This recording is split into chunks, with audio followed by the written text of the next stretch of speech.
नमस्कार विद्यार्थ्यांनो, माझे नाव माधुरी राजभर आहे. मी तुम्हाला हिंदी हा विषय शिकवणार आहे.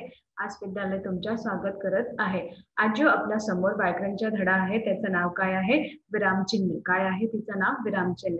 आणि या विरामचिन्हामध्ये आपण काय पाहणार किंवा काय करणार आहे? चला बघून घ्या. बघा, पहिले आपण बघणार आहे विरामचिन्ह यांची परिभाषा. काय बघणार आहे? विरामचिन्ह यांची परिभाषा. बघा, भाषा में स्थान विशेष पर रुकने अथवा उतार चढ़ाव आदि दिखाने के लिए जिन चिन्हों का प्रयोग किया जाता है उन्हें विराम चिन्ह कहते हैं. तुम्ही नीटप्रमाणे ऐकून घ्या. इथे काय म्हणाले आहे यांची परिभाषाबद्दल? जे भाषा यांचं स्थानवर कोणत्याही विशेष रूपातून आपण तिथे थांबवते किंवा त्यांचा उतार किंवा चढाव होते त्या दाखवून ज्या चिन्हाचा प्रयोग करत आहे त्यांना आपण विरामचिन्ह असंही म्हणतो. कळलं की नाही? हो, परत सांगू का? हो, चला. विरामचिन्ह कोणाला म्हणत आहे? भाषा यांच्या स्थानवर विशेष रूपातून थांबवायचा अथवा उतार किंवा चढाव हा सगळं दाखवायचा त्या चिन्हाचा प्रयोग करून जात आहे त्यांना आपण विरामचिन्ह असंही म्हणतो. कळलं की नाही? हो, तर चला अजून बघून घेऊ. आता आपण पाहणार आहे विरामचिन्ह यांचे प्रकार. काय पाहणार आहे? विरामचिन्ह यांचे प्रकार. तर विरामचिन्ह यांचे खूपच प्रकार आहेत. तर आता आपण पहिला पाहणार. तर पहिलं काय आहे? पूर्णविराम. पहिला तुमचा काय आहे? पूर्णविराम. तर पूर्णविराम बद्दल काय होणार किंवा कसा चिन्ह आहे ते आपण इथं पाहणार आहे. बघा, पूर्णविराम आणि यांचं चिन्ह हे कशा प्रमाणे चिन्ह दिलेले घ्या. तर प्रत्येक वाक्य की समाप्ति पर इस चिन्ह का प्रयोग किया जाता है. इथे यांची परिभाषा काय दिली आहे की प्रत्येक वाक्य जेव्हा आपण कोणताही वाक्य लिहितं किंवा वाचन करते तर प्रत्येक वाक्यातून जे समाप्ती म्हणजे ते समाप्त झालेले आहे त्यावर त्यांचा प्रयोग केलेले जात आहे. कोणाला? पूर्णविराम यांचा प्रयोग आपण करतो. तर याप्रमाणे तुम्ही पाहणार की जेव्हा तुम्ही वाचन करता तर त्याप्रमाणे तुम्हाला कोणीही पुस्तक वाचायला सांगत आहे तर तुम्ही जेव्हा पुस्तक वाचते तर पुस्तक वाचता वाचता तर असं नाही की तुम्ही काय करते हळूहळू वाचता किंवा कसं करते की वाचून असं करतं का? नाही. तुम्ही बघतात की कुठेतरी चिन्ह आलेला आहे तर या चिन्हाबद्दल हा वाक्य पूर्ण झालेला आहे तर याबद्दल इथे आम्हाला थांबवायचं आहे काही वेळ. तर याप्रमाणे हा जे चिन्ह तिथे लागते त्यांना आपण पूर्णविराम असंही म्हणतो. कळलं की नाही? हो. आता यांचं उदाहरण बघा. किशोरने किताब खरीदी. किशोर यांनी किताब खरीदली. तर याप्रमाणे तुम्ही इथे बघणार का हा जे वाक्य आहे ते पूर्ण झालेलं आहे. हा जे वाक्य आहे ते पूर्ण झालेला आहे. तर याबद्दल तुम्ही काय करणार की हा जे वाक्य पूर्ण झालेलं आहे तर याबद्दलही यांचं चिन्ह लागलेलं आहे. तर यांना आपण पूर्णविराम असंही सांगते. तुम्हाला कळत आहे की नाही? हो. तर आता आपला दुसरा आहे. तर दुसरा कोणता आहे प्रकार? बघून घ्या. उपविराम. काय आहे? उपविराम. दुसरा प्रकार कोणता आहे तुमचा? उपविराम. तर याबद्दल तुम्ही बघणार की उपविराम यांचा प्रयोग आपण कशासाठी करतात किंवा कुठे करत आहेत. तर याबद्दल उपविराम का प्रयोग संवाद लेखन, एकांकी लेखन या नाटक लेखन में वक्ता के नाम के बाद किया जाता है. तर हा जे उपविराम आहे त्यांचा प्रयोग कशासाठी केलेले जाते? भाषा याबद्दल हा उपविराम हे त्यांचा प्रयोग आपण संवाद लेखन, एकांकी लेखन किंवा नाटक लेखन आणि जेव्हा वक्ताचं नाम बोलते त्याबद्दलही यांचा प्रयोग करून जात आहे. कळलं की नाही? हो. जसं इथे एक उदाहरण दिलेले आहे की बघा, उदाहरणचे नंतर पण हे जे चिन्ह हे लागलेलं आहे आणि इथे तुम्ही पाहणार की भ्रष्टाचार आणि हा चिन्ह एक समस्या. तर याबद्दल उपविराम कुठे लागत आहे तुम्हाला कळत आहे की नाही? हो. तर चला अजून बघून घ्या. आता बघा, आता तुमच्या समोर आलेले आहे अर्धविराम. काय आलेला आहे? तिसरा कोणता आहे? अर्धविराम. तर अर्धविराम बद्दल आपल्याला काय करायचे किंवा काय आहे बघून घ्या. बघा, अर्धविराम इसमें उपविराम से भी कम ठहराव होता है. यदि खंड काव्य का आरंभ वरन, पर, परंतु, किंतु, क्योंकि, इसलिए, तो, भी आदि शब्दों से होता है तो उसके पहले इसका प्रयोग करना चाहिए. तर याबद्दल अर्धविराम काय आहे तुमचा? नीटप्रमाणे ऐकून घ्या. अर्धविराम आहे ज्या उपविराम से म्हणजे ज्या उपविराबद्दल कुठे कम म्हणजे खूपच कमी ठहराव होते म्हणजे आपण थांबते. यदि खंडकाव्यातून आरंभ म्हणजे जेव्हा त्यांची सुरुवात होते आरंभ, वरन, पर, परंतु, किंतु, क्योंकि, हा इसलिए हा सगळं जे शब्द होऊन जात आहे आणि यांचा प्रयोग करून जात आहे त्यांना आपण अर्धविराम असंही म्हणतं आणि यांचं चिन्ह अशा प्रमाणे इथे दिलेले आहे. तर हा यांचं चिन्ह आहे. तर असं बद्दलही तुम्हाला कळणार की हा कोणतं चिन्ह आहे, अर्धविराम असं चिन्ह आहे. कळलं की नाही? हो. आता यांचं उदाहरण बघूया. वह परीक्षा में फेल हो गया क्योंकि उसने पढ़ाई नाही की थी. तर इथे तुम्ही बघणार का हा चिन्हाचा प्रयोग केलेले आहे आणि हा चिन्हाचा बद्दल कोणता प्रयोग केलेला आहे, क्योंकि हा शब्द केलेले आहे. कळलं? परिभाषाबद्दलही तुम्हाला मी सांगत आहे. बघा इथे. वह परीक्षा में फेल हो गया हा वाक्य संपूर्ण झालेला होता म्हणजे पूर्ण झालेला होता. याबद्दल अर्धविराम यांचं चिन्ह लागला आणि इथे जे शब्द दिलेले आहे किंवा वाक्य दिलेलं आहे ते इथे लागलेला आहे. बघा. वह परीक्षा में फेल हो गया क्योंकि उसने पढ़ाई नहीं की थी. तर याबद्दल हा चिन्ह असं पण लागलेला आहे. कळलं? हो. तर चला अजून बघून घ्या. आता आपण पाहणार आहे अल्पविराम. काय पाहणार आहे? अल्पविराम. तर अल्पविराम काय आहे ते नीटप्रमाणे ऐकून घ्या तुम्ही. बघा, अल्पविराम यांचं चिन्ह असं प्रमाणे दिलेले जात आहे. इसमें बहुत कम ठहराव होता है. याबद्दल खूपच कमी ठहराव आहे किंवा खूपच कमी आपण इथे थांबते. तर याप्रमाणे यांचा आपण वापर कुठे करत आहे ते आपण बघणार आहे. बघा, माँ बाजार से शक्कर, चावल, दाल व सब्जियां लाई.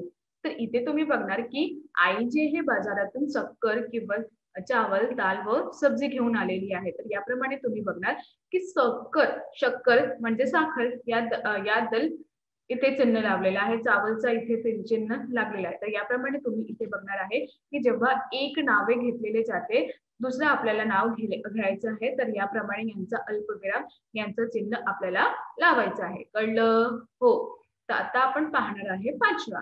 जे कोणता आहे सांगा लवकर तुम्ही. चला मी सांगते तुम्हाला. प्रश्नबोधक. काय आहे?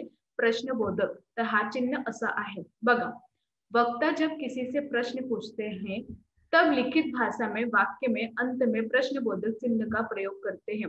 जेव्हा कोणताही व्यक्ता किंवा कोणताही माणूस तुम्ही करू शकता. कोणताही व्यक्ता जेव्हा कोणाला प्रश्न विचारते, तेव्हा लिखित भाषा यांचा वाक्य अंतमध्ये प्रश्नबोधक चिन्ह असा प्रयोग करून जात आहे. कळलं? परत सांगत आहे, नीटप्रमाणे ऐकून घ्या. व्यक्ता जेव्हा कोणाला पण प्रश्न विचारते तेव्हा हा लिखित भाषातून वाक्यात यांचा अंतमध्ये आपण प्रश्नबोधक चिन्ह असा यांचा प्रयोग करते. जेव्हा इथे तुम्ही बघणार यांचं उदाहरण, तुमने आज क्या किया. तुमने म्हणजे तुम्ही आज काय केले, तर याबद्दल असा प्रश्नचिन्ह लागलेला आहे. यांना आपण काय म्हणत आहे? लवकरच लवकर सांगा. प्रश्नबोधक चिन्ह. कळलं? हो. तर चला अजून बघून घ्या. आता बघा, आपल्या समोर आलेला आहे 6वा. काय आलेला आहे? 6वा. 6वा काय आहे? विस्मयादी बोधक. काय आहे? विस्मयादी बोधक चिन्ह. तर याप्रमाणे यांचं चिन्ह कसं आहे? य बघा. तर हा चिन्हाबद्दल मी तुम्हाला हे माहित जाणार आहे की हा कोणता आहे. परंतु इथे अजून काही शब्द दिले आहेत ते त्यांच्याबद्दल होणार. जेव्हा आपण कोणताही वस्तू किंवा कोणताही अशी माहिती आपल्याला माहित पडते जेव्हा आपल्याला नाही कळत काय आहे. तर हा सगळं बद्दल आपला जे शब्द बाहेर निघते त्याप्रमाणे हा शब्दाला आपण विस्मयादी बोधक विस्मयादी बोधक चिन्ह असंही म्हणतं. जसं इथे बघा, विस्मय, हर्ष, शोक, घृणा, प्रेम आदि भाव को प्रकट करने वाले शब्दों के आगे इसका प्रयोग किया जाता है. तर इथे म्हणाले काय? विस्मय, हर्ष, शोक, घृणा आणि प्रेम याच्याबद्दल जे भाव आपण प्रकट करत आहे त्या शब्दांना यांचा प्रयोग होते आणि यांना आपण विस्मयादी बोधक चिन्ह असंही म्हणतं. कळलं की नाही? हो. बघा इथे अह आणि हा चिन्ह मजा आ गया. जेव्हा आपण बोलतो ऐ ग किती छान ड्रेस घातलेले आहे ती. तर याप्रमाणे कसं करतं की हा जे आपला शब्द जे बाहेर निघत आहे तर याप्रमाणे हा जे आपल्याला समोर काही असं वाटते जे आपल्याला नाही ठाऊक होतं त्याप्रमाणे या चिन्हाचा प्रयोग आपण करतो. कळलं की नाही? हो. तर चला आता आपण 7वा बघूया. 7वा तुमचा आहे योजक चिन्ह. काय आहे? योजक चिन्ह आणि हा चिन्ह याचा इथं दिलेले आहे. त्यांना आपण द्वंद्व समास असं पण म्हणतो. काय म्हणतो? द्वंद्व समास असं पण म्हणतो. बघा, द्वंद्व समास के दो पदों के बीच सहचर शब्दों के बीच इसका प्रयोग करते हैं. तर द्वंद्व समास जे आहे त्यांचं दोन पदाच्या मध्ये सहचर या शब्दांचा मध्ये यांचा प्रयोग करत आहे. बघा, जसं उदाहरण दिन रात, तर इथे तुम्ही बघणार की हा चिन्हाचा प्रयोग केलेले आहे. सुबह सुबह, जे शब्द एकसारखं असतात त्याबद्दल मी त्यांचा प्रयोग करत आहे. आम्ही कळलं? हो. तर चला अजून काय आहे बघून घ्या. बघा, इथे तुम्हाला 8वां अजून दिलेले आहे निर्देशक चिन्ह. काय म्हणाले आहे? निर्देशक चिन्ह. ये चिन्ह योजक चिन्ह से थोड़े बड़े आकार में होता है. हा चिन्ह जो आहे योजक चिन्हाचं खूपच थोडासा मोठ्या आकारातून होते. बघा कसं उदाहरण, गांधीजी का मानना था मानवता से बड़ा कोई धर्म नहीं.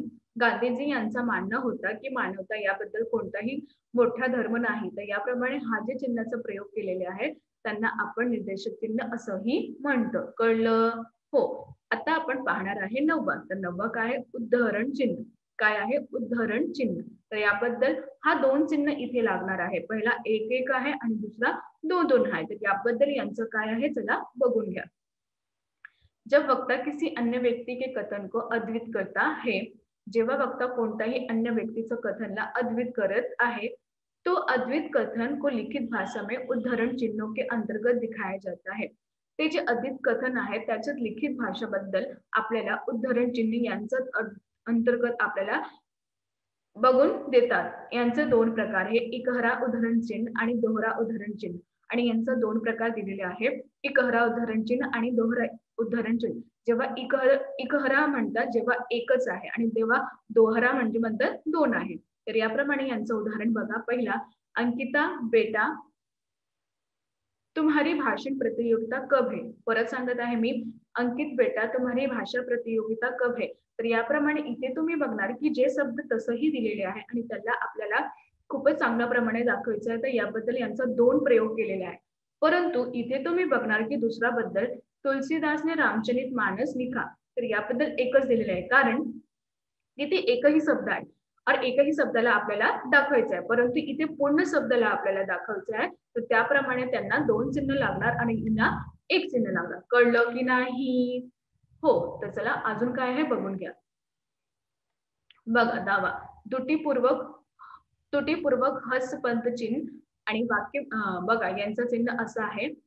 बघा, वाक्य में छूटे हुए शब्दों को इस चिन्ह का प्रयोग कर ऊपर लिखा जाता है. वाक्य जे छुटलेलं आहे, वाक्यात जे छुटलेलं आहे त्या शब्दांचा प्रयोग हा चिन्हासाठी उपयोग करते. बघा, जसं अध्यापक ने कक्षा में कहाणी सुनाई. तर याबद्दल इथे सुटलेलं आहे, परंतु मी काय केलं, हा चिन्ह देऊन इथे लिहिले आहे. तर माझा जे शब्द आहे ते पूर्ण झालेलं आहे, परंतु मी इथे विसरलेली होती, याबद्दल मी इथे लिहिलेले आहे. यांना आपण म्हणते तुटीपूर्वक आणि हस्तसंबंध चिन्ह. कळलं? आता आपण पाहणार आहे 11वा, कोष्टक चिन्ह. काय म्हणतात? कोष्टक चिन्ह. बघा, कोष्टक चिन्ह 2 प्रकारचे आहेत, एक असा आणि एक असा. तर दोघांनाही कोष्टक म्हणतात. बघा, कोष्टक का प्रयोग कठिन शब्द को स्पष्ट करने, भाव को बताने, अक्षरों या अंकों को प्रकट करने के लिए किया जाता है. कोष्टक यांचा प्रयोग आपण कठीण शब्द किंवा त्यांचा स्पष्ट करण्याचा भाव आपण जाणून घेणार आहे आणि अक्षर किंवा अंक यातून प्रकट केलेला जात आहे. जसं इथे उदाहरण दिलेलं आहे. पहिला, सैनिक पुरे दमखम ताकद से लढ रहे थे. तर याबद्दल इथे तुम्ही बघणार की ताकद. तर याप्रमाणे हा ताकद जे आहे ते असंही दिलेले जात आहे. दुसरा, राजा कुछ सोच कर अब इस प्रश्न का हल मुझे भी तलाशना होगा. तर याप्रमाणे तुम्ही बघणार का हा जे कोष्टक चिन्ह आहे यांचा प्रयोग केलेले आहे. आणि अंकाबद्दल किंवा अक्षराबद्दल कसं प्रमाणे होते, मूलाक्षरे बरोबर. बघा इथे तिसरा, पहिला आणि दुसरा आणि तिसरा. तर याबद्दल यांचा पण प्रयोग करून जात आहे. आणि इथे तुम्ही बघणार क किंवा ख किंवा ग. तर याप्रमाणे हा जे दिलेले आहे यांचा प्रयोग पण कशासाठी करून देत आहे ते पण तुम्ही पाहिले आहे. तर याप्रमाणे असंही त्यांचा कोष्टक चिन्ह वापर करते. कळलं की नाही? हो. तर चला अजून काय आहे बघून घ्या. तर आज आम्ही काय शिकलो? आज आम्ही शिकलो की कशाप्रमाणे हा जे विरामचिन्ह आहे त्यांचा प्रयोग आपल्यासाठी किती महत्त्वाचा आहे. कारण की जेव्हा आपण बोलते, जेव्हा आपण कोणासारखं बोलते किंवा लिहितं, तर याबद्दल कोणचं चिन्ह कुठे लावणार आहे किंवा कोणत्या चिन्हाचा उपयोग कशासाठी होत आहे, हे आपल्यासाठी खूपच महत्त्वाचं होतं. तर आज आपण काय पाहिले की विरामचिन्ह यांचा प्रयोग कशासाठी केलेले जात आहे आणि यांचा उपयोग आपल्याला लिहिण्यामध्ये किंवा वाचनमध्ये कुठे येणार आहे. कळलं? हो. धन्यवाद.